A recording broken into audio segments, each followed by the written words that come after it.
Human rights violations ਹੋ ਰਹੀਆਂ ਸੀ, fake encounters ਹੋ ਰਹੇ ਸੀ, ਤਾਂ ਉਹ ਕਰਾਉਣ ਵਾਲੇ ਜਿਹੜੇ ਲੋਕ ਜ਼ਿੰਮੇਵਾਰ ਸੀ ਉਹਨਾਂ ਨੂੰ ਸਜ਼ਾ ਦਿੱਤੀ ਭਾਈ ਬਲਵੰਤ ਸਿੰਘ ਰਾਜੋਆਣਾ ਅਤੇ ਸ਼ਹੀਦ ਭਾਈ ਦਿਲਾਵਰ ਸਿੰਘ, ਜਗਤਾਰ ਸਿੰਘ ਹਵਾਰਾ, ਇਹਨਾਂ ਦੇ ਸਾਰੇ ਸਿੰਘਾਂ ਨੇ, ਭਾਈ ਜਗਤਾਰ ਸਿੰਘ ਤਾਰਾ, ਭਾਈ ਪਰਮਜੀਤ ਸਿੰਘ ਭਿਓਰਾ। ਉਸ ਤੋਂ ਬਾਅਦ ਉਹ ਕਹਿਣਾ ਕਿ ਪਛਤਾਵਾ ਨਹੀਂ ਕਰ ਰਹੇ ਵੀ ਇਹ ਮਾਫ਼ੀ ਤਾਂ ਮੰਗ ਨਹੀਂ ਰਿਹਾ ਬੰਦਾ ਅਤੇ ਤੁਸੀਂ ਕਹਿ ਰਹੇ ਹੋ ਵੀ ਇਹਦੀ ਸਜ਼ਾ ਮਾਫ਼ ਕਰੋ। ਅਤੇ ਉਹ ਬਲਵੰਤ ਸਿੰਘ ਰਾਜੋਆਣਾ ਨੇ ਸਪਸ਼ਟ ਕਿਹਾ ਵੀ ਤੁਹਾਤੋਂ ਮਾਫ਼ੀ ਕਾਹਦੀ, ਤੁਸੀਂ ਦੋਗਲੇ ਬੰਦੇ ਹੋ। ਵੀ ਜਿਹੜੇ ਬੰਦਿਆਂ ਨੇ ਬਿਲਕਿਸ ਬਾਨੋ ਦੇ ਜਿਹੜੇ ਗੁਨਾਹਗਾਰ ਸੀ ਵੀ ਉਹਨਾਂ ਨੇ ਕਿਹੜੀ ਮਾਫ਼ੀ ਤੁਹਾਤੋਂ ਮੰਗੀ ਸੀ? ਉਹਨਾਂ ਨੂੰ ਤੁਸੀਂ ਰਿਹਾ ਕੀਤਾ, ਰਿਹਾ ਹੀ ਨਹੀਂ ਕੀਤਾ ਬਲਕਿ ਤੁਸੀਂ ਉਹਨਾਂ ਨੂੰ ਆਪਣੀਆਂ ਸਟੇਜਾਂ ਦਾ ਸ਼ਿੰਗਾਰ ਬਣਾਇਆ। ਉਹ ਕਹਿੰਦੇ ਆ ਕਿ ਤੁਸੀਂ ਜਿਹੜੀ ਮੇਰੀ ਰਿਹਾਈ ਆ ਜਾਂ ਮੇਰਾ ਜਿਹੜੀ ਮਤਲਬ ਕਰਨ ਦਾ ਜਿਹੜਾ ਐਲਾਨ ਕੀਤਾ ਵੀ ਇਹ ਜਿਹੜੀ ਸਜ਼ਾ ਮਾਫ਼ੀ ਦਾ ਜਾਂ ਸਜ਼ਾ ਖਤਮ ਕਰਨ ਦਾ ਐਲਾਨ ਕੀਤਾ ਉਹ ਤੁਹਾਡੇ ਪ੍ਰਧਾਨ ਮੰਤਰੀ ਨੇ ਆਪ ਕੀਤਾ ਸੀ। ਇੱਕ ਪਾਸੇ ਤਾਂ ਤੁਸੀਂ ਉਹ ਜਿਹੜਾ ਬਲਾਤਕਾਰੀ ਕਾਤਲ ਵੀ ਉਹਨੂੰ ਤੁਸੀਂ ਕੁਛ ਦਿਨਾਂ ਬਾਅਦ ਕਿੰਨੇ ਦਿਨਾਂ ਦੀ ਪੈਰੋਲ ਦੇ ਦਿੰਦੇ ਹੋ। ਅਤੇ ਕੁਲਵੰਤ ਸਿੰਘ ਰਾਊਕੇ ਦਾ ਨੇ ਕੀ ਕੀਤਾ? ਇਹ ਨੌਜਵਾਨ ਅੰਮ੍ਰਿਤ ਸੰਚਾਰ ਦੀ ਮੁਹਿੰਮ ਚਲਾ ਰਹੇ ਸੀ ਅਤੇ ਤੁਸੀਂ ਉਹਨਾਂ ਦੇ NSA ਲਾ ਕੇ ਅਤੇ ਦਿਬਰੂਗੜ੍ਹ ਅਸਾਮ ਦੀ ਉਸ ਜੇਲ੍ਹ 'ਚ ਰੱਖਿਆ। ਅਤੇ ਜੇ ਹੁਣ ਪਰਿਵਾਰ ਦੇ ਉੱਤੇ ਕੋਈ ਇਸ ਤਰ੍ਹਾਂ ਦਾ ਸਮਾਂ ਬਣਿਆ, ਤੁਸੀਂ ਪੈਰੋਲ 'ਤੇ ਲੈ ਕੇ ਵੀ ਆਏ ਹੋ, ਫਿਰ ਵੀ ਲਿਆ ਕੇ ਉਹਨਾਂ ਨੂੰ ਮੋਗੇ ਜਿਹੜਾ CIA ਸਟਾਫ ਆ ਉੱਥੇ ਰੱਖ ਲਿਆ, ਘਰੇ ਨਹੀਂ ਜਾਣ ਦਿੱਤਾ। ਫਿਰ ਲਿਆਂਦਾ ਕਿਉਂ ਸੀ ਤੁਸੀਂ ਇੱਥੋਂ?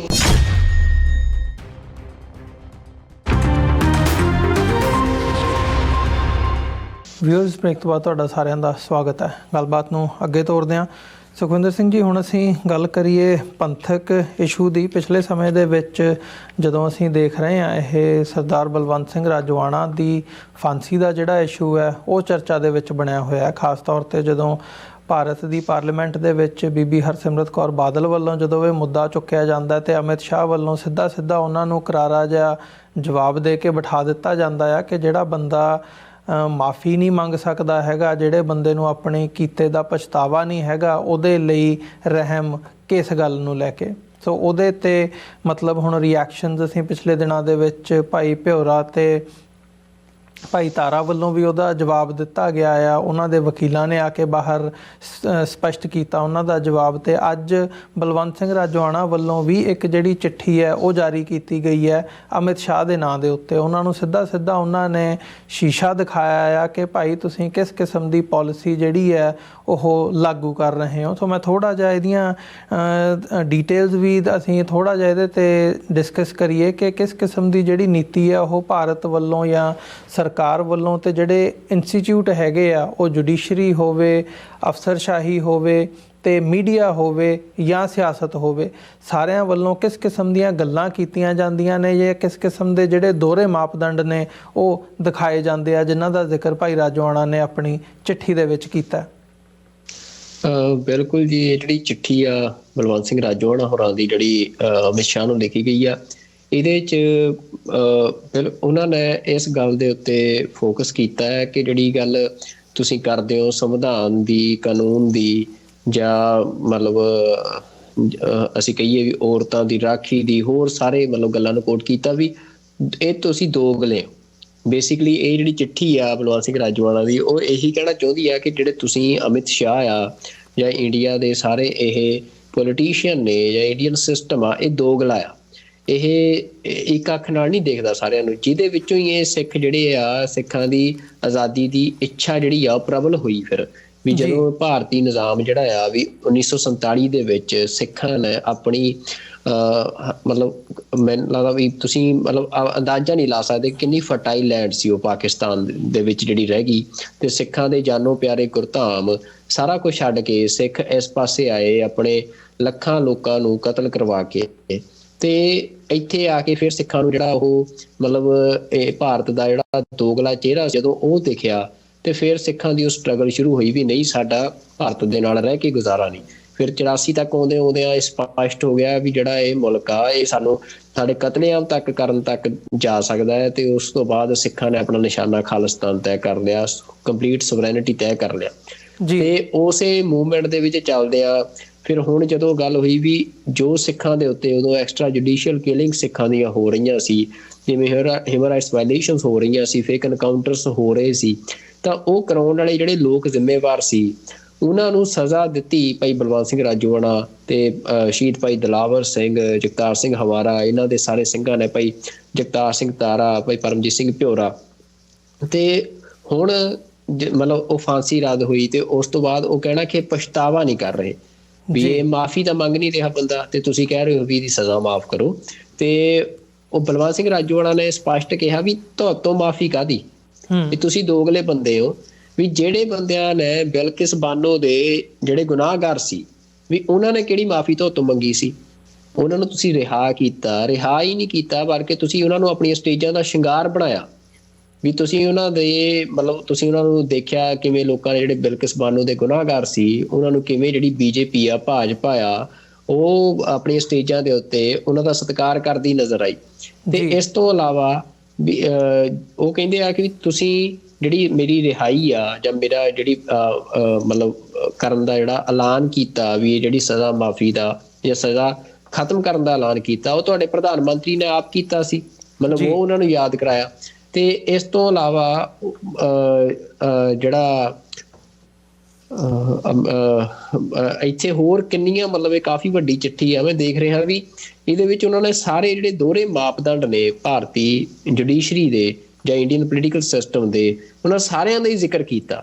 ਬ੍ਰਿਜ ਭੂਸ਼ਣ ਵਰਗੇ ਬੰਦੇ ਜਿਹੜੇ ਅਸੀਂ ਦੇਖਿਆ ਵੀ ਕਿੰਨੇ ਇੰਡੀਆ ਦੇ ਭਲਵਾਨ ਜਿਨ੍ਹਾਂ ਨੇ ਭਾਰਤ ਦਾ ਨਾਂ ਉੱਚਾ ਕੀਤਾ ਸਾਰੀ ਦੁਨੀਆ ਦੇ ਵਿੱਚ ਆਪਣੀ ਖੇਡ ਦੇ ਦਮ ਤੇ ਉਹਨਾਂ ਮਤਲਬ ਇੱਕ ਬੰਦੇ ਪਿੱਛੇ ਵੀ ਜਿਹੜਾ ਉਹ ਬ੍ਰਿਜ ਭੂਸ਼ਣ ਸੀ ਇਹਨਾਂ ਦਾ ਲੀਡਰ, ਉਹਦੇ ਪਿੱਛੇ ਵੀ ਉਹਨਾਂ ਭਲਵਾਨਾਂ ਨੂੰ ਕਿਵੇਂ ਦਰਕਨਾਰ ਕੀਤਾ ਤੇ ਅੱਜ ਉਹ ਆਪਣੇ ਸਾਰੇ ਜਿਹੜੇ ਨੈਸ਼ਨਲ ਲੈਵਲ ਦੇ ਉਹਨਾਂ ਦੇ ਅਵਾਰਡ ਸੀ ਉਹ ਕਿਵੇਂ ਸੜਕਾਂ ਦੇ ਉੱਤੇ ਰੱਖ ਰਹੇ ਆ, ਉਹ ਛੱਡ ਰਹੇ ਆ ਤੇ ਉਹਨਾਂ ਦੀ ਪਰਵਾਹ ਨਹੀਂ ਕਰ ਰਹੇ। ਤਾਂ ਮਤਲਬ ਬਲਵੰਤ ਸਿੰਘ ਰਾਜੋਆਣਾ ਨੇ ਇੱਕ ਸ਼ੀਸ਼ਾ ਦਿਖਾਇਆ ਅਮਿਤ ਸ਼ਾਹ ਨੂੰ ਇਸ ਚਿੱਠੀ ਦੇ ਨਾਲ ਵੀ ਜੇ ਉਹ ਪੜ੍ਹ ਲਏ ਵੀ ਤੂੰ ਮਤਲਬ ਮੇਰੇ ਤੋਂ ਕਿਹੜੇ ਪਛਤਾਵੇ ਦੀ ਜਾਂ ਕਿਹੜੀ ਮਾਫੀ ਦੀ ਉਮੀਦ ਕਰ ਰਿਹਾ।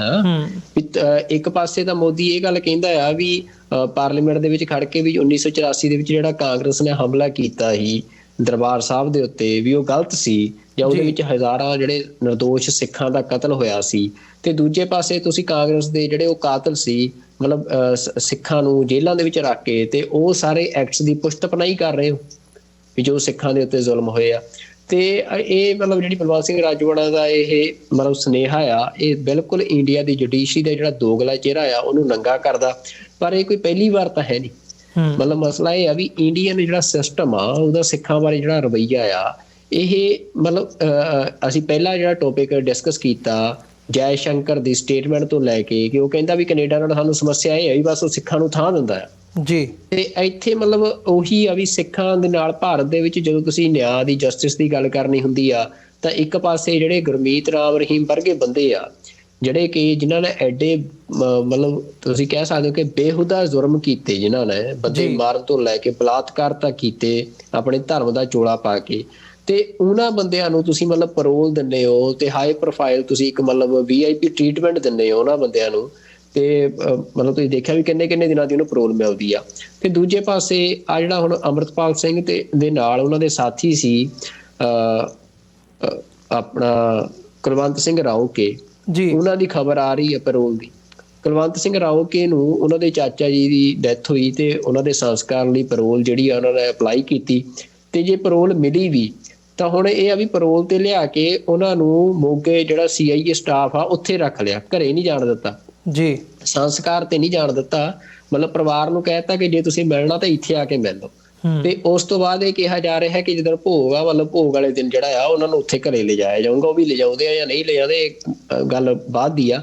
ਪਰ ਮਸਲਾ ਇਹ ਵੀ ਇੱਕ ਪਾਸੇ ਤਾਂ ਤੁਸੀਂ ਉਹ ਜਿਹੜਾ ਬਲਾਤਕਾਰੀ ਕਾਤਲ ਵੀ ਉਹਨੂੰ ਤੁਸੀਂ ਕੁਛ ਦਿਨਾਂ ਬਾਅਦ ਕਿੰਨੇ ਦਿਨਾਂ ਦੀ ਪਰੋਲ ਦੇ ਦਿੰਦੇ ਹੋ ਤੇ ਕੁਲਵੰਤ ਸਿੰਘ ਰਾਓਕੇ ਦਾ ਨੇ ਕੀ ਕੀਤਾ ਜੀ? ਮਤਲਬ ਤੁਸੀਂ ਦੇਖੋ ਕੁਛ ਵੀ ਨਾ ਕੀਤਾ।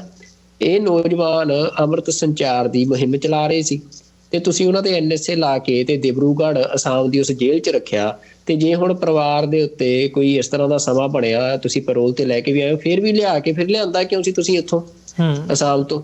ਮਤਲਬ ਇਹ ਆ ਕਿ ਤੁਸੀਂ ਇਹ ਸਾਬਤ ਕਰ ਰਹੇ ਹੋ ਕਿ ਨਹੀਂ ਦੇਖੋ ਜੀ ਅਸੀਂ ਤਾਂ ਲੀਗਲੀ ਮਤਲਬ ਦੇ ਰਹੇ ਹਾਂ ਪਰੋਲ, ਕਾਗਜ਼ਾਂ 'ਚ ਤੁਸੀਂ ਸਾਬਤ ਕਰਤਾ ਪਰ ਲਿਆ ਕੇ ਫਿਰ ਉੱਥੇ ਹੀ ਤੁਸੀਂ ਜੇਲ੍ਹ 'ਚ ਰੱਖਿਆ, ਅੰਦਰ ਰੱਖਿਆ। ਮਤਲਬ ਜਿਹੜਾ ਇਹ ਦੋਗਲਾ ਚਿਹਰਾ ਆ ਇੰਡੀਅਨ ਜੁਡੀਸ਼ਰੀ ਦਾ ਇਹ ਕੋਈ ਅੱਜ ਨਹੀਂ, ਇਹ ਤਾਂ ਲਗਾਤਾਰ 1947 ਤੋਂ ਹੀ ਜਿੱਦਣ ਸਿੱਖਾਂ ਦੇ ਖਿਲਾਫ ਜਰਾਇਮ ਪੇਸ਼ਾ ਹੋਣ ਦਾ ਸਰਕੂਲਰ ਜਾਰੀ ਹੋਇਆ ਉਦਣ ਤੋਂ ਹੀ ਇਹ ਲਗਾਤਾਰ ਵਾਪਰਦਾ ਆ ਰਿਹਾ। ਮੈਨੂੰ ਇਹ ਸਮਝ ਨਹੀਂ ਲੱਗਦੀ ਵੀ ਫੇਰ ਵੀ ਜਿਹੜਾ ਕਿਉਂ ਮਤਲਬ ਵਾਰ-ਵਾਰ ਮਤਲਬ ਮੈਂ ਸੋਚਦਾ ਹੁੰਦਾ ਵੀ ਸਿੱਖਾਂ ਨੇ ਇਤਿਹਾਸ ਦੇ ਵਿੱਚ ਕਦੋਂ ਮੁਗਲਾਂ ਦੇ ਕੋਲੋਂ ਇਹ ਗੱਲ ਮੰਗ ਕੀਤੀ ਕਿ ਜਿਹੜੇ ਸਿੱਖਾਂ ਦੇ ਦੋਸ਼ੀ ਸੀ, ਮੁਗਲ ਐਮਪਾਇਰ ਦੇ ਐਡਮਿਨਿਸਟ੍ਰੇਟਰ ਸੀ ਜਿਹੜੇ, ਵੀ ਇਹਨਾਂ ਨੂੰ ਮੁਗਲ ਐਮਪਾਇਰ ਸਜ਼ਾ ਦੇਵੇ।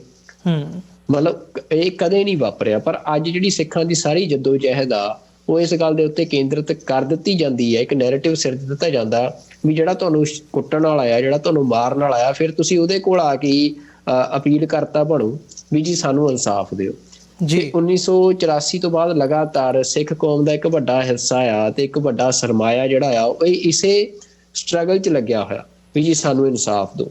ਪਰ ਉਹ ਤੁਹਾਨੂੰ ਰੋਜ਼ ਪ੍ਰੂਵ ਕਰਦੇ ਆ ਵੀ ਤੁਸੀਂ ਸਾਡੇ ਲਈ ਉਹ ਫਸਟ ਕਲਾਸ ਸਿਟੀਜ਼ਨ ਨਹੀਂ ਹੈਗੇ, ਤੁਸੀਂ ਸਾਡੇ ਲਈ ਜਿਹੜਾ ਆ ਉਹ ਜਿਹੜੀ ਗੱਲ ਸੰਤ ਜਰਨੈਲ ਸਿੰਘ ਉਦੋਂ ਕਹਿੰਦੇ ਸੀ ਵੀ ਇਹ ਸਾਨੂੰ ਦੂਜੇ ਦਰਜੇ ਦੇ ਸ਼ਹਿਰੀ ਜੇ ਪੜ੍ਹਾ ਕੇ ਰੱਖਣਾ ਚਾਹੁੰਦੇ ਆ ਤਾਂ ਅਸੀਂ ਨਹੀਂ ਰਹਿਣਾ ਇਹਨਾਂ ਦੇ ਨਾਲ। ਤਾਂ ਉਹ ਅੱਜ ਵੀ ਤੁਹਾਡੇ ਨਾਲ ਉਹੀ ਬਿਹੇਵ ਕਰਦੇ ਆ। ਤੇ ਜਦੋਂ ਗੱਲ ਆਉਂਦੀ ਆ ਮਤਲਬ ਸਾਡੇ ਬੰਦੇ ਤਾਂ ਅੰਮ੍ਰਿਤ ਸੰਚਾਰ ਦੀ ਮੁਹਿੰਮ ਚਲਾਉਣ, ਨਸ਼ੇ ਰੋਕਣ ਦੀ ਗੱਲ ਕਰਨ, ਤਾਂ ਉਹਨਾਂ ਦੇ ਉੱਤੇ NSA ਲੱਗਦਾ। ਤੇ ਇੱਥੇ ਮਤਲਬ ਅੱਜ ਦੀ ਇਹ ਖਬਰ ਆ ਕਿ IIT ਇੱਕ ਮਤਲਬ ਇੰਡੀਆ ਦੇ ਸਭ ਤੋਂ ਪ੍ਰੈਸਟੀਜੀਅਸ ਇੰਸਟੀਚਿਊਟ ਨੇ ਟੈਕਨੋਲੋਜੀ ਦੇ, ਬਨਾਰਸ ਹਿੰਦੂ ਯੂਨੀਵਰਸਿਟੀ ਦਾ ਜਿਹੜਾ IIT ਆ, ਉਹਦੇ ਵਿੱਚ ਇੱਕ 20 ਸਾਲਾਂ ਦੀ ਕੁੜੀ ਦੇ ਨਾਲ ਗੈਂਗ ਰੇਪ ਹੋਇਆ ਜੀ। ਤੇ ਉਹ ਗੈਂਗ ਰੇਪ ਕਰਨ ਵਾਲੇ ਜਿਹੜੇ ਦੋਸ਼ੀ ਆ ਉਹ ਜਿਹੜਾ BJP ਦਾ IT ਸੈੱਲ ਆ ਉਹਦੇ ਲੀਡਰ ਆ ਤੇ ਜਿਨ੍ਹਾਂ ਨੇ ਗੈਂਗ ਰੇਪ ਕੀਤਾ। ਤੇ ਉਹ ਨਵੰਬਰ ਦੇ ਵਿੱਚ ਇਹ ਘਟਨਾ ਵਾਪਰੀ, 1 ਨਵੰਬਰ ਨੂੰ। ਤੇ ਉਸ ਤੋਂ ਬਾਅਦ ਲਗਾਤਾਰ ਉੱਥੇ ਸਟੂਡੈਂਟਸ ਨੇ ਧਰਨੇ ਮੁਜ਼ਾਹਰੇ ਲਾਏ, ਜਿੱਥੇ ਮਤਲਬ ਵਿਦਿਆਰਥੀ ਆਪਣੇ ਉਸ ਵਿਦਿਆਰਥਣ ਦੇ ਇਨਸਾਫ ਦੇ ਲਈ ਧਰਨੇ ਲਾ ਰਹੇ ਸੀ। ਉੱਥੇ ਭਾਜਪਾ ਦਾ ਜਿਹੜਾ ਸਟੂਡੈਂਟ ਵਿੰਗ ਆ, ਅਖਿਲ ਭਾਰਤੀ ਵਿਦਿਆਰਥੀ ਪਰਿਸ਼ਦ, ਉਹ ਵਿਰੋਧ ਕਰ ਰਿਹਾ ਸੀ ਉਹਨਾਂ ਧਰਨੇ ਮੁਜ਼ਾਹਰਿਆਂ ਦਾ। ਉਹ ਇਹਨਾਂ ਜਿਹੜੇ ਦੋਸ਼ੀ ਨੇ ਇਹ ਬਲਾਤਕਾਰ ਕਰਨ ਵਾਲੇ, ਇਹਨਾਂ ਨੂੰ ਬਚਾਉਣ ਦੀ ਕੋਸ਼ਿਸ਼ ਕਰ ਰਿਹਾ ਸੀ। ਤੇ ਸਾਰਾ ਜਿਹੜੀ ਉੱਥੇ ਕਿਉਂਕਿ BJP ਦੀ ਗਵਰਨਮੈਂਟ ਆ ਤੇ ਸਾਰਾ ਜਿਹੜਾ ਨਿਜ਼ਾਮ ਆ ਉੱਥੋਂ ਦਾ ਐਡਮਿਨਿਸਟ੍ਰੇਸ਼ਨ ਆ, ਉਹਨੇ ਤੁਸੀਂ ਦੇਖੋ ਵੀ ਨਵੰਬਰ ਤੋਂ ਲੈ ਕੇ ਹੁਣ ਤੱਕ ਉਹ ਇਹਨਾਂ ਬੰਦਿਆਂ ਨੂੰ ਬਚਾਉਣ ਦੀ ਪੂਰੀ ਕੋਸ਼ਿਸ਼ ਤੇ ਲੱਗੇ ਰਹੇ। ਤੇ ਅੱਜ ਤੱਕ ਮਤਲਬ ਇਹ ਪੂਰੇ ਇਹ ਬੰਦੇ ਜਿਹੜੇ ਆ, ਇਹ ਭਾਵੇਂ ABVP ਦੇ ਪ੍ਰੋਟੈਸਟ ਹੋਣ ਜਾਂ ਹੋਰ ਸਾਰੀ ਜਿਹੜੀ ਮੂਵਮੈਂਟ ਸੀ, ਜਿਹੜੇ ਲੋਕ ਇਨਸਾਫ ਦੀ ਮੰਗ ਕਰ ਰਹੇ ਸੀ ਉਹਨਾਂ ਦੇ ਖਿਲਾਫ, ਉਹਨੂੰ ਇਹੀ ਲੀਡ ਕਰ ਰਹੇ ਸੀ ਸੋਸ਼ਲ ਮੀਡੀਆ ਤੇ ਜਿਹੜੇ ਦੋਸ਼ੀ ਸੀ। ਤੇ ਹੁਣ ਇਹਨਾਂ ਦੇ ਖਿਲਾਫ ਲੰਮੀ ਜੱਦੋਜਹਿਦ ਤੋਂ ਬਾਅਦ ਇਹਨਾਂ ਦੀ ਸ਼ਨੀਵਾਰ ਨੂੰ ਇਹਨਾਂ ਦੀ ਅਰੈਸਟ ਪਾਈ ਗਈ ਆ, ਇਹ ਜਿਹੜੇ ਦੋਸ਼ੀ ਸੀ ਬਲਾਤਕਾਰ ਕਰਨ ਵਾਲੇ ਸੀ। ਤਾਂ ਇਹ ਆ ਵੀ ਇੱਕ ਪਾਸੇ ਤਾਂ ਇਹੋ ਜਿਹੇ ਦੋਸ਼ੀ ਜਿਹੜੇ ਇੰਡੀਅਨ ਸਿਸਟਮ ਦੇ ਅਲਾਈ ਆ, ਜਾਂ ਜਿਹੜੇ ਭਾਰਤੀ ਜਿਹੜੀ ਇੰਡੀਅਨ ਹਿੰਦੂ ਪੋਲੀਟਿਕਸ ਆ ਜਾਂ ਨੈਸ਼ਨਲਿਜ਼ਮ ਆ ਉਹਦਾ ਹਿੱਸਾ ਨੇ, ਉਹ ਬਲਾਤਕਾਰ ਤੱਕ, ਕਤਲੇਆਮ ਤੱਕ, ਕਤਲ ਤੱਕ ਜਿੱਡੇ ਵੱਡੇ ਵਰਜੀ ਗੁਨਾਹ ਕਰਨ, ਉਹਨਾਂ ਦੇ ਲਈ ਨਿਆਂ ਕੀ ਆ? ਉਹ ਅਸੀਂ ਦੇਖਿਆ ਵੀ ਉਹ ਸਾਧਵੀ ਪ੍ਰਗਿਆ ਵਰਗੇ ਬੰਦੇ ਜਿਹੜੇ ਆ, ਜਿਹੜੇ ਬੰਬ ਬਲਾਸਟ ਕਰਨ ਤੋਂ ਬਾਅਦ ਫਿਰ ਉਹ ਇੰਡੀਅਨ ਪੋਲੀਟਿਕਸ ਦਾ ਹਿੱਸਾ ਕਿਵੇਂ ਬਣਦੇ ਆ। ਤੇ ਦੂਜੇ ਪਾਸੇ ਜਿਹੜੇ ਸਿੱਖ ਨੇ, ਜੇ ਉਹ ਧਰਮ ਪ੍ਰਚਾਰ ਦੀ ਗੱਲ ਕਰਨ, ਨਸ਼ਾ ਛਡਾਉਣ ਦੀ ਗੱਲ ਕਰਨ, ਅੰਮ੍ਰਿਤ ਸੰਚਾਰ ਦੀ ਗੱਲ ਕਰਨ, ਤਾਂ ਉਹਨਾਂ ਦੇ ਉੱਤੇ NSA ਲਾ ਕੇ ਤੇ ਉਹਨਾਂ ਨੂੰ ਜੇਲ੍ਹਾਂ 'ਚ ਬੰਦ ਕੀਤਾ ਜਾਂਦਾ। ਤਾਂ ਬਲਵੰਤ ਸਿੰਘ ਰਾਜੋਆਣਾ ਦੀ ਜਿਹੜੀ ਇਹ ਚਿੱਠੀ ਆ, ਇਹ ਇੱਕ ਵਾਰ ਫੇਰ ਜਿਹੜਾ ਇੰਡੀਅਨ ਸਿਸਟਮ ਦਾ ਦੋਗਲਾ ਚਿਹਰਾ ਆ ਜਿਹੜਾ, ਉਹਨੂੰ ਨੰਗਾ ਕਰਦੀ ਆ। ਇਹ ਉਹਨਾਂ ਨੇ ਚਿੱਠੀ ਲਿਖੀ ਆ ਤੇ ਇੱਕ ਵਾਰ ਫੇਰ ਸਪਸ਼ਟ ਕੀਤਾ ਵੀ ਜਿਹੜੀ ਗੱਲ ਦੀ ਆਸ ਅਮਿਤ ਸ਼ਾਹ ਲਾਈ ਬੈਠਾ ਆ, ਇਹ ਸਿੱਖ ਕਿਰਦਾਰ ਦਾ ਹਿੱਸਾ ਨਹੀਂ ਆ ਵੀ ਉਹ ਇਸ ਤਰ੍ਹਾਂ ਸਟਰਗਲ ਲੜਦੇ ਹੋਏ ਤੇ ਫਿਰ ਕਿਸੇ ਅੱਗੇ ਝੁੱਕ ਕੇ ਤੇ ਉਹ ਆਪਣੇ ਉਸ ਕੀਤੇ ਕੰਮ ਦੀ ਮਾਫੀ ਮੰਗਣ, ਜਾਂ ਇਹ ਕਹਿਣ ਵੀ ਕੋਈ ਸਾਨੂੰ ਪਛਤਾਵਾ ਆ ਉਸ ਗੱਲ ਦਾ। ਤਾਂ ਇਹ ਗੱਲ ਮਤਲਬ ਇੱਕ ਚੰਗੀ ਆ ਕਿ ਬਲਵੰਤ ਸਿੰਘ ਰਾਜੋਆਣਾ ਉਹ ਜਿਹੜੀ ਸਿੱਖ ਹਿਸਟਰੀ ਆ ਉਹਦੇ ਉੱਤੇ ਇੱਕ ਵਾਰ ਫੇਰ ਮਤਲਬ ਲਗਾਤਾਰ ਭਾਵੇਂ ਲੰਮਾ ਸਮੇਂ ਤੋਂ ਭਾਰਤੀ ਜੇਲ੍ਹ ਦੇ ਵਿੱਚ ਨਜ਼ਰ ਆਉਂਦਾ। ਜੇਲ੍ਹ ਦੇ ਵਿੱਚ ਬੰਦਾ ਕਹਿੰਦੇ ਆ ਕਿ ਬਹੁਤ ਮਤਲਬ ਜ਼ਿਆਦਾ ਟੁੱਟਦਾ ਆ, ਪਰ ਜਿਹੜਾ ਸਿੱਖ ਸਿਦਕ ਆ, ਸਿੱਖੀ ਸਿਦਕ ਆ, ਉਹ ਅੱਜ ਵੀ ਉਹਦੀਆਂ ਇਹ ਪ੍ਰਤੱਖ ਉਦਾਹਰਨਾਂ ਸਾਡੇ ਸਾਹਮਣੇ ਆ।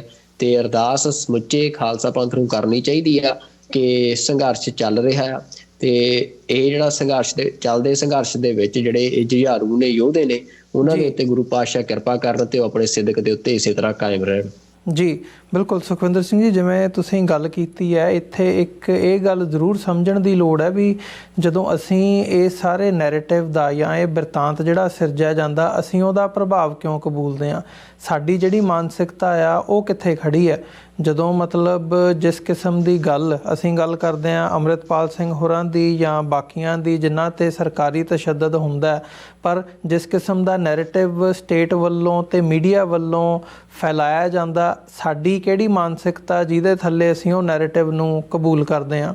ਫਿਰ ਜਿਹੜੀ ਮਤਲਬ ਸਟੇਟ ਦੇ ਸੂਬੇਦਾਰ ਪੰਜਾਬ ਦੇ ਵਿੱਚ ਅੱਜ ਉਹ ਭਗਵੰਤ ਮਾਨ ਹੋਣ, ਪਹਿਲਾਂ ਕੈਪਟਨ ਅਮਰਿੰਦਰ ਸਿੰਘ, ਉਹ ਤੋਂ ਪਹਿਲਾਂ ਅਕਾਲੀ ਦਲ ਬਾਦਲ, ਜਿੰਨੀਆਂ ਵੀ ਹਕੂਮਤਾਂ ਪੰਜਾਬ ਦੇ ਵਿੱਚ ਆਈਆਂ, ਉਹਨਾਂ ਦੀ ਰਿਲੇਸ਼ਨਸ਼ਿਪ ਕਿਸ ਕਿਸਮ ਦੀ ਹੁੰਦੀ ਹੈ ਸਟੇਟ ਦੇ ਨਾਲ, ਇੰਡੀਆ ਦੀ ਦਿੱਲੀ ਦੇ ਨਾਲ ਜਾਂ ਨਾਗਪੁਰ ਦੇ ਨਾਲ, ਉਹ ਸਮਝਣ ਦਾ ਪਾਰਟ ਇੱਕ ਪਾਸਾ ਹੈਗਾ। ਪਰ ਕਿਵੇਂ ਜਥੇਦਾਰ ਕੌਂਕੇ ਦੀ ਜਦੋਂ ਹੁਣ ਰਿਪੋਰਟ ਆਉਂਦੀ ਹੈ, ਉਹ ਰਿਪੋਰਟ ਕਿੰਨਾ ਸਰਕਾਰਾਂ ਨੇ ਦੱਬ ਕੇ ਰੱਖੀ, ਕਿੰਨਾ ਲੋਕਾਂ ਨੇ ਉਹਦੇ 'ਤੇ ਕਾਰਵਾਈ ਨਹੀਂ ਕੀਤੀ, ਪਰ ਅਸੀਂ ਉਸ ਗੱਲ ਨੂੰ ਸਮਝਣ ਦੀ ਥਾਂ ਦੇ ਉੱਤੇ ਉਹੀ ਨੈਰੇਟਿਵ ਫਿਰ ਅਸੀਂ ਕਬੂਲਦੇ ਹਾਂ, ਫਿਰ ਅਸੀਂ ਉਹਦੇ 'ਚੋਂ ਜਿਹੜੇ ਕਹੇ ਜਾਂਦੇ ਨੇ, ਨੁਕਤੇ ਕੱਢੇ ਜਾਂਦੇ ਨੇ ਵੀ ਜੀ ਐ ਨਹੀਂ ਹੋਇਆ ਤਾਂ ਕਰਕੇ ਐ ਹੋ ਗਿਆ, ਇਹਨਾਂ ਨੇ ਆਹ ਅਟੈਕ ਕੀਤਾ ਜਾਂ ਇਹਨਾਂ ਨੇ ਆਹ ਗੱਲ ਕੀਤੀ, ਇਹਦੇ ਕਰਕੇ ਮਤਲਬ ਅਸੀਂ ਇਨਫੀਰੀਅਰਿਟੀ ਕੰਪਲੈਕਸ ਦਾ ਵੀ ਸ਼ਿਕਾਰ ਹੁੰਦੇ ਹਾਂ। ਉਸ ਨੈਰੇਟਿਵ ਨੂੰ ਅਸੀਂ ਕਬੂਲਦੇ ਹਾਂ। ਸਾਡੀ ਮਾਨਸਿਕਤਾ ਕਿੱਥੇ ਖੜੀ ਹੈ, ਸਾਨੂੰ ਕਿਤੇ ਨਾ ਕਿਤੇ ਉਹਦੇ 'ਤੇ ਕੁਐਸਚਨ ਕਰਨ ਦੀ ਵੀ ਲੋੜ ਹੈ, and at the same time ਫਿਰ ਉਹਨੂੰ ਬਦਲਣ ਦੀ ਵੀ ਲੋੜ ਹੈ। ਬਿਲਕੁਲ ਜੀ, ਦੇਖੋ ਮਤਲਬ ਕਿਸਾਨ ਸੰਘਰਸ਼ ਤੋਂ ਲੈ ਕੇ ਹੁਣ ਤੱਕ ਇਹ ਸਿੱਖਾਂ ਦੇ ਇੱਕ ਵੱਡੇ ਹਿੱਸੇ ਨੂੰ ਇਹ ਗੱਲ ਸਮਝ ਲੱਗ ਗਈ ਆ ਵੀ ਜਿਹੜੀ ਲੜਾਈ ਆ ਉਹ ਵਰਤਾਂਤ ਦੀ ਵੀ ਨਾਲ ਲੜੀ ਜਾਂਦੀ ਆ, ਵੀ ਤੁਹਾਡੇ ਦਿਮਾਗ ਜਿਹੜੇ ਆ ਉਹ ਕਈ ਵਾਰ ਤੁਹਾਡਾ ਦੁਸ਼ਮਣ ਕੈਪਚਰ ਕਰਦਾ ਆ ਤੇ ਤੁਹਾਡੇ ਤੋਂ ਹੀ ਉਹ ਗੱਲਾਂ ਕਰਾਉਂਦਾ ਜਿਹੜੀਆਂ ਤੁਹਾਡੇ ਵਿਰੋਧੀ ਹੁੰਦੀਆਂ ਨੇ। ਤੇ ਇਹ ਅਸੀਂ ਦੇਖਣ 'ਚ ਆਇਆ ਵੀ ਇਸੇ ਤਰੀਕੇ ਨਾਲ ਜਿਵੇਂ ਮੈਂ ਗੱਲ ਕੀਤੀ ਆ ਵੀ ਜਿਹੜੀ ਮਾਫੀ ਵਾਲੀ ਗੱਲ ਤੁਰੀ ਆ, ਬੰਦੀ ਸਿੰਘਾਂ ਦੀ ਮਸਲਾ ਹੋਵੇ, ਭਾਵੇਂ ਬੰਦੀ ਸਿੰਘਾਂ ਦਾ ਮਸਲਾ ਅੱਜ ਵੀ ਅਸੀਂ ਦੇਖ ਰਹੇ ਹਾਂ ਕਿ ਜਥੇਦਾਰ ਗੁਰਦੇਵ ਸਿੰਘ ਕੌਂਕੇ ਹੋਰਾਂ ਦਾ ਜਿਹੜਾ ਸਾਰੀ ਬੀਪੀ ਤਿਵਾੜੀ ਦੀ ਰਿਪੋਰਟ ਆ, ਉਹ ਰਿਪੋਰਟ ਹੁਣ ਜਨਤਕ ਹੋਈ ਆ ਤੇ ਉਸ ਤੋਂ ਬਾਅਦ ਸ਼੍ਰੋਮਣੀ ਅਕਾਲੀ ਦਲ ਬਾਦਲ ਜਿਹੜਾ ਆ ਉਹ ਬਹੁਤ ਸਰਗਰਮ ਨਜ਼ਰ ਆ ਰਿਹਾ ਕਿ ਜੀ ਦੇਖੋ ਜਿਹੜੇ ਦੋਸ਼ੀ ਆ ਉਹਨਾਂ ਨੂੰ ਸਜ਼ਾ ਹੋਣੀ ਚਾਹੀਦੀ ਆ, ਇਨਸਾਫ ਹੋਣਾ ਚਾਹੀਦਾ ਆ। ਇਨਸਾਫ ਕੀ ਆ? ਬਲਵੰਤ ਸਿੰਘ ਰਾਜੋਂ ਜਥੇਦਾਰ ਕੌਂਕੇ ਹੋਰਾਂ ਨੂੰ ਸ਼ਹੀਦ ਕਰਨ ਵਾਲੇ ਸਵਰਨ ਸਿੰਘ ਘੋਟਣਾ ਜਿਹੜਾ ਆ ਤੇ KPS ਗਿੱਲ, ਜਿਨ੍ਹਾਂ ਨੇ ਸਾਰਾ ਮਤਲਬ ਜਿਹੜੀਆਂ ਹਾਇਰ ਅਥਾਰਟੀ ਸੀ ਉਹ ਸਾਰੀ ਘਟਨਾ ਨੂੰ ਅੰਜਾਮ ਦੇਣ ਵਾਲੀਆਂ, ਤਾਂ ਉਹ ਤਾਂ ਇਸ ਦੁਨੀਆ ਤੇ ਹੁਣ ਹੈ ਨਹੀਂ। ਤੁਸੀਂ ਇਨਸਾਫ ਕਿਹਨੂੰ ਦੋਗੇ? ਮਸਲਾ ਇਹ ਹੈ ਵੀ ਜਥੇਦਾਰ ਗੁਰਦੇਵ ਸਿੰਘ ਕੌਂਕੇ ਹੋਰਾਂ ਦੀ ਸ਼ਹਾਦਤ ਦੇ ਪਿੱਛੇ ਕੋਈ ਉਹਨਾਂ ਦੀ ਨਿੱਜੀ ਲੜਾਈ ਥੋੜਾ ਸੀ ਸਵਰਨ ਸਿੰਘ ਘੋਟਣੇ ਦੇ ਨਾਲ ਜਾਂ KPS ਗਿੱਲ ਦੇ ਨਾਲ। ਉਹ ਇੱਕ ਸੰਘਰਸ਼, ਇੱਕ ਸਟਰਗਲ ਸੀ ਜਿਹੜੀ ਕਿ ਸਿੱਖ ਸੋਵਰੈਨਿਟੀ ਵਾਸਤੇ ਲੜੀ ਜਾ ਰਹੀ ਸੀ, ਜਿਹਦਾ ਜਥੇਦਾਰ ਗੁਰਦੇਵ ਸਿੰਘ ਕੌਂਕੇ ਹਿੱਸਾ ਸੀ, ਜਿਹਦੇ ਚੱਲਦੇ ਉਹਨਾਂ ਨੂੰ ਸ਼ਹੀਦ ਕੀਤਾ ਗਿਆ। ਤਾਂ ਫਿਰ ਉਹਨਾਂ ਦੀ ਸ਼ਹਾਦਤ ਦਾ ਜਿਹੜਾ ਅਲਟੀਮੇਟ ਜਸਟਿਸ ਆ ਉਹ ਕੋਜ਼ ਆ ਜਿਹਦੇ ਵਾਸਤੇ ਉਹ ਸ਼ਹਾਦਤ ਹੋਈ ਆ, ਜਿਹਦੇ ਚੱਲਦੇ ਉਹ ਸ਼ਹਾਦਤ ਹੋਈ ਆ। ਪਰ ਇੰਡੀਅਨ ਜਿਹੜੀ ਐਸਟੈਬਲਿਸ਼ਮੈਂਟ ਆ ਉਹਦਾ ਇੱਕ ਹਿੱਸਾ ਜਿੱਥੇ ਸਿੱਖਾਂ ਨੂੰ ਕੁੱਟਦਾ ਮਾਰਦਾ ਆ, ਉੱਥੇ ਦੂਜਾ ਹਿੱਸਾ ਉਹਨੇ ਇੱਕ ਹੋਰ ਖੜਾ ਕੀਤਾ ਹੋਇਆ ਆ। ਇਹ ਜਿਹੜੀ ਅਸੀਂ ਦੇਖਦੇ ਹਾਂ ਵੀ ਸਾਰੀ ਕਲਾਸ, ਉਹ ਭਾਵੇਂ ਸ਼੍ਰੋਮਣੀ ਅਕਾਲੀ ਦਲ ਬਾਦਲ ਦੇ ਰੂਪ 'ਚ ਹੋਵੇ ਜਾਂ ਹੋਰ ਪਾਰਟੀਆਂ ਦੇ ਰੂਪ 'ਚ, ਜਿਹੜੀ ਫਿਰ ਇੱਕ ਸਿੱਖਾਂ ਦੇ ਅੰਦਰ ਇਹ ਭਰਮ ਸਿਰਜਦੀ ਆ ਵੀ ਉਹਨਾਂ ਨੂੰ ਜਿਹੜਾ ਉਹਨਾਂ ਨੂੰ ਕੁੱਟਣ ਮਾਰਨ ਵਾਲਾ ਦੁਸ਼ਮਣ ਆ ਉਹਦੇ ਕੋਲ ਹੀ ਅਪੀਲ ਕਰਤਾ ਬਣਾਉਣ ਦੀ। ਤਾਂ ਸਿੱਖਾਂ ਨੂੰ ਜਿਹੜਾ ਇਹ ਭਰਮ ਜਾਲ ਆ ਇਹਦੇ ਚੋਂ ਨਿਕਲਣਾ ਚਾਹੀਦਾ ਆ। ਸਿੱਖਾਂ ਨੂੰ ਆਪਣਾ ਵਰਤਾਂਤ ਖੁਦ ਸਿਰਜਣਾ ਚਾਹੀਦਾ ਆ। ਤੇ ਜਿਹੜੀ ਇਹ ਨੈਰੇਟਿਵ ਦੀ ਲੜਾਈ ਆ ਇਹ ਤਾਂ ਹੀ ਲੜੀ ਤੇ ਜਿੱਤੀ ਜਾ ਸਕਦੀ ਆ ਜੇ ਤੁਹਾਡੇ ਕੋਲ ਆਪਣੇ ਇੰਡੀਪੈਂਡੈਂਟ ਮੀਡੀਆ ਆਊਟਲੈਟ ਹੋਣਗੇ, ਤੁਹਾਡੇ ਕੋਲ ਆਪਣੇ ਜਾਣਕਾਰੀਆਂ ਦੇ ਸਰੋਤ ਹੋਣਗੇ ਤੇ ਜਿੱਥੋਂ ਤੁਹਾਡੇ ਜਿਹੜੇ ਲੋਕ ਆ ਉਹ ਕਿਸੇ ਵੀ ਘਟਨਾ ਦਾ ਜਿਹੜਾ ਵਿਸ਼ਲੇਸ਼ਣ ਆ ਉਹ ਸੁਣਨਗੇ ਜਾਂ ਦੇਖਣਗੇ। ਜੇ ਤੁਹਾਡੇ ਲੋਕਾਂ ਤੱਕ ਜਿਹੜਾ ਘਟਨਾਵਾਂ ਦਾ ਵਿਸ਼ਲੇਸ਼ਣ ਆ ਉਹ ਤੁਹਾਡੇ ਦੁਸ਼ਮਣ ਦੇ ਸਰੋਤਾਂ ਤੋਂ ਜਾ ਰਿਹਾ, ਫਿਰ ਇਹ ਗੱਲ ਤੈਅ ਹੁੰਦੀ ਆ ਵੀ ਲੋਕ ਉਵੇਂ ਹੀ ਦੇਖਣਾ ਸਮਝਣਾ ਸ਼ੁਰੂ ਕਰ ਦਿੰਦੇ ਜਿਵੇਂ ਤੁਹਾਡਾ ਦੁਸ਼ਮਣ ਘਟਨਾਵਾਂ ਨੂੰ ਤੁਹਾਨੂੰ ਦਿਖਾਉਣਾ ਚਾਹੁੰਦਾ ਹੈ। ਤਾਂ ਇਸ ਕਰਕੇ ਬਹੁਤ ਜ਼ਰੂਰੀ ਆ ਕਿ ਜਿਵੇਂ TV 84 ਜਾਂ ਹੋਰ ਇਸ ਤਰ੍ਹਾਂ ਦੇ ਜਿਹੜੇ ਮੀਡੀਆ ਅਦਾਰੇ ਨੇ ਜੋ ਪੰਥ ਦੀ, ਪੰਜਾਬ ਦੀ, ਸਿੱਖਾਂ ਦੇ ਹੱਕਾਂ ਦੀ ਗੱਲ ਕਰਦੇ ਆ, ਹੱਕ ਸੱਚ ਦੀ ਗੱਲ ਕਰਦੇ ਆ, ਉਹਨਾਂ ਨੂੰ ਕਮਿਊਨਿਟੀ ਸਪੋਰਟ ਕਰੇ ਤੇ ਇਹ ਜਿਹੜੇ ਅਦਾਰੇ ਨੇ ਇਹਨਾਂ ਨੂੰ ਹੋਰ ਸਟਰੋਂਗ ਬਣਾਇਆ ਜਾਵੇ। ਤੇ ਜੋ ਗੱਲ ਇਹਨਾਂ ਅਦਾਰਿਆਂ ਦੇ ਰਾਹੀਂ ਹੁੰਦੀ ਆ ਉਹ ਭਾਵੇਂ ਕਿ ਇੰਡੀਅਨ ਗਵਰਨਮੈਂਟ ਜਿਹੜੀ ਆ ਆਪਣੇ ਰਿਸੋਰਸਿਸ ਨੂੰ, ਆਪਣੀ ਪਾਵਰ ਨੂੰ ਯੂਜ਼ ਕਰਕੇ ਉਹ ਲਗਾਤਾਰ ਪਾਬੰਦੀਆਂ ਲਵਾ ਰਹੀ ਆ ਸਿੱਖ ਮੀਡੀਆ ਅਦਾਰਿਆਂ ਦੇ ਉੱਤੇ, ਪਰ ਸਿੱਖਾਂ ਨੂੰ ਇਹ ਚਾਹੀਦਾ ਆ ਕਿ ਉਹ ਵੱਧ ਤੋਂ ਵੱਧ ਇਹਨਾਂ ਪ੍ਰੋਗਰਾਮਾਂ ਨੂੰ ਆਪਣੇ ਜਿਹੜੇ ਸੰਪਰਕ ਨੇ ਜਾਂ ਆਪਣੇ ਰਿਲੇਟਿਵ ਨੇ ਉਹਨਾਂ ਤੱਕ ਸਾਂਝਾ ਕਰਨ, ਤਾਂ ਕਿ ਜਿਹੜੀ ਪੰਥ ਤੇ ਪੰਜਾਬ ਦੀ ਗੱਲ ਆ, ਪੰਥ ਪੰਜਾਬ ਦੇ ਨਜ਼ਰੀਏ ਤੋਂ ਹੀ ਲੋਕਾਂ ਤੱਕ ਆਪਣੇ ਤੱਕ ਪਹੁੰਚ ਸਕੇ ਤੇ ਉਹ ਕਿਸੇ ਵੀ ਇਸ ਤਰ੍ਹਾਂ ਦੇ ਭਰਮ ਜਾਲ ਦਾ ਸ਼ਿਕਾਰ ਨਾ ਹੋਣ। ਜੀ ਬਿਲਕੁਲ ਸੁਖਵਿੰਦਰ ਸਿੰਘ ਜੀ, ਅੱਜ ਦੇ ਸ਼ੋਅ ਦੇ ਵਿੱਚ ਫਿਰ ਇੱਥੇ ਹੀ ਇਜਾਜ਼ਤ ਲਈਏ ਸਾਡੇ ਦਰਸ਼ਕਾਂ ਕੋਲੋਂ ਤੇ ਵਿਊਅਰਸ ਤੋਂ। ਆਸ ਰੱਖਦੇ ਹਾਂ, ਉਮੀਦ ਰੱਖਦੇ ਹਾਂ ਅੱਜ ਦਾ ਜਿਹੜਾ ਇਹ ਪ੍ਰੋਗਰਾਮ ਸੀ ਤੁਹਾਨੂੰ ਜ਼ਰੂਰ ਪਸੰਦ ਆਇਆ ਹੋਵੇਗਾ। ਆਪਣੀ ਫੀਡਬੈਕ, ਆਪਣੇ ਸਵਾਲ ਤੇ ਤੁਹਾਡੇ ਸੁਝਾਅ ਤੁਸੀਂ ਸਾਨੂੰ ਈਮੇਲ ਰਾਹੀਂ sos@tv84.tv ਤੇ ਭੇਜ ਸਕਦੇ ਹੋ ਜਾਂ ਸਾਡੇ ਤੱਕ ਤੁਸੀਂ ਸੋਸ਼ਲ ਮੀਡੀਆ ਰਾਹੀਂ ਵੀ ਪਹੁੰਚ ਕਰ ਸਕਦੇ ਹੋ। ਸੋ ਇਹਨਾਂ ਹੀ ਸ਼ਬਦਾਂ ਦੇ ਨਾਲ ਸੁਖਵਿੰਦਰ ਸਿੰਘ ਜੀ ਇਜਾਜ਼ਤ ਲਈਏ ਸਾਡੇ ਦਰਸ਼ਕਾਂ ਕੋਲੋਂ। ਫਤਿਹ ਦੀ ਸਾਂਝ ਪਾਈਏ ਅੰਤ ਦੇ ਵਿੱਚ। ਵਾਹਿਗੁਰੂ ਜੀ ਕਾ ਖਾਲਸਾ, ਵਾਹਿਗੁਰੂ ਜੀ ਕੀ ਫਤਿਹ ਜੀ। ਵਾਹਿਗੁਰੂ ਜੀ ਕਾ ਖਾਲਸਾ, ਵਾਹਿਗੁਰੂ ਜੀ ਕੀ ਫਤਿਹ ਜੀ।